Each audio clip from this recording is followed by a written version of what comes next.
Bismillahirrahmanirrahim. Alhamdulillahirrabbilalamin. Wassalatu wassalamu ala asyrafil anbiyal mursalin. Sayyidina Muhammad wa ala alihi washabihi ajma'in.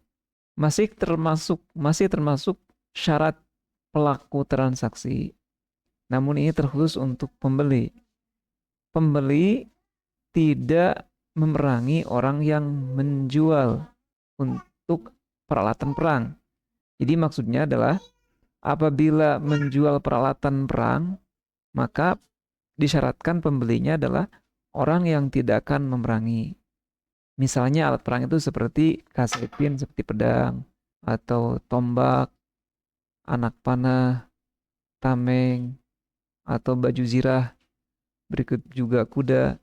Nah itu untuk alat-alat seperti ini, kalau dijual maka pembelinya bukan orang yang hendak memerangi penjual. Berbeda selain alat perang, maka sekalipun dijual kepada orang yang mau memerangi kita ya tidak masalah.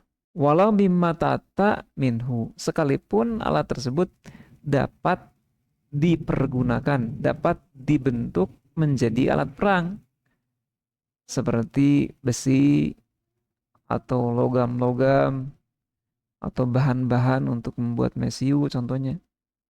Itu kan bisa dijadikan sebagai bahan baku peralatan perang. Namun hal ini tidak membuat haram dijual kepada musuh. Kenapa? Idla yata'ayyanu ja'lu data harbin. Karena alat tersebut tidak secara persis pasti dijadikan sebagai alat perang. Wa yasihu bayu ahli dhimmi, dihukumi sah menjual peralatan perang kepada kafir dhimmi. Maksudnya adalah aifi darina kafir dhimmi yang ada di daerah kita. Yang dimaksud dengan kafir dhimmi adalah orang-orang non-muslim yang mengikatkan perjanjian zimmah kepada pemerintah muslim.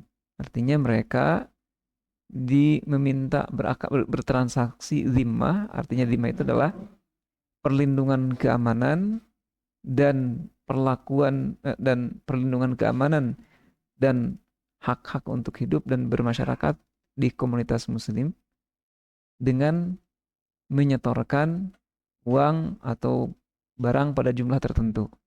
Itu akad zimmah. Maka nanti kafir atau non-muslim yang melakukan akad itu disebutnya zimmi. Wa syurita fi ma'qudin alaih. Kemudian, barang yang ditransaksikan, musmanan kana ausamanan, baik berupa barang yang dijual atau saman atau harga yang dijadikan pertukarannya.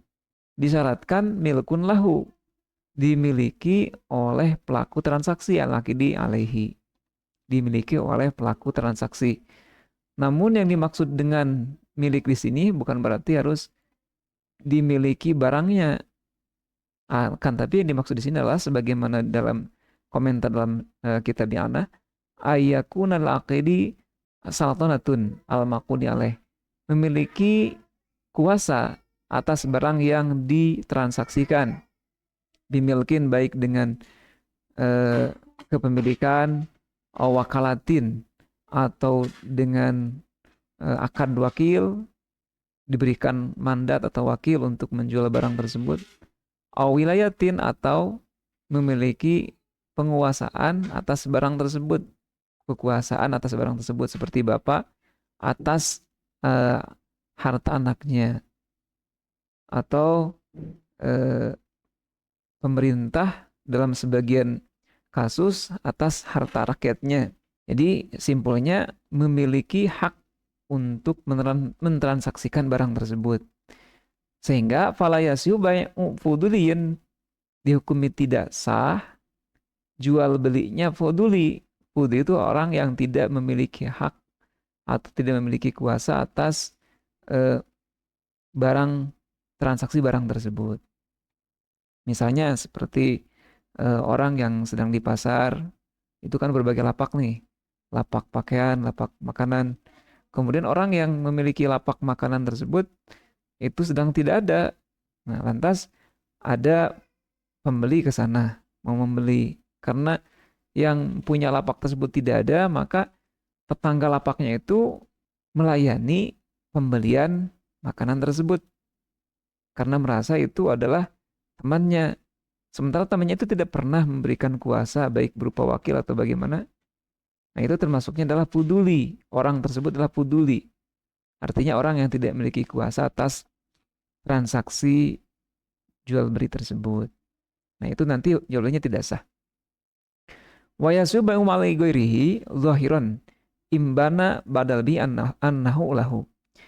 Dihukumi sah transaksi jual belinya harta orang lain secara zahirnya, artinya secara sepintas ini harta orang lain. Nah, itu berarti inbana ba'dal bayan lahu. Apabila setelah transaksi ternyata harta tersebut atau orang tersebut memiliki kuasa atas barang yang diperjualbelikan, hak dan kuasa tersebut telah ada ketika ia melakukan transaksi. Misalnya, ka'an ba'a ma'ala muwarrisihi, seperti seseorang memperjualbelikan harta orang tuanya yang merupakan pewaris atau bukan pewaris, orang yang mewariskan harta tersebut kepadanya.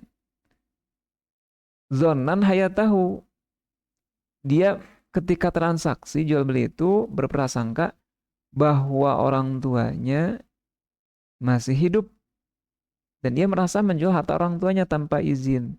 Namun setelah transaksi usai, fabana mayitan, orang tuanya tersebut ternyata telah meninggal hina izin ketika ia melakukan transaksi jual beli.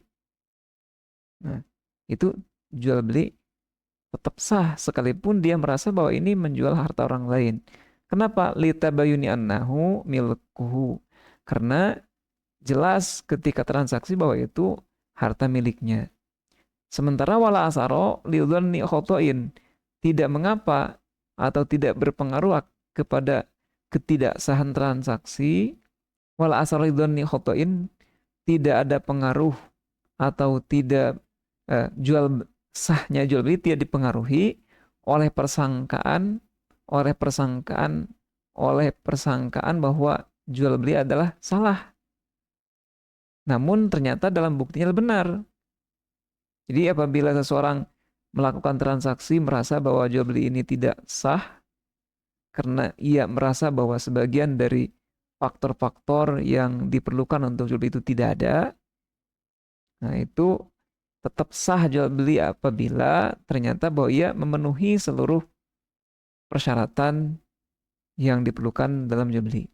Kenapa? Li'annal i'tibara fil uqudi bima fi nafsil amri. Karena yang dijadikan pertimbangan sah dan tidaknya jual beli adalah apa yang ada pada fi nafsil amri, pada hakikatnya urusan.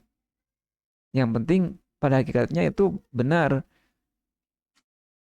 La fi dzanil mukallafi, tidak ditentukan oleh persangkaan mukallaf atau pelaku transaksi. Terima kasih. Assalamualaikum warahmatullahi wabarakatuh.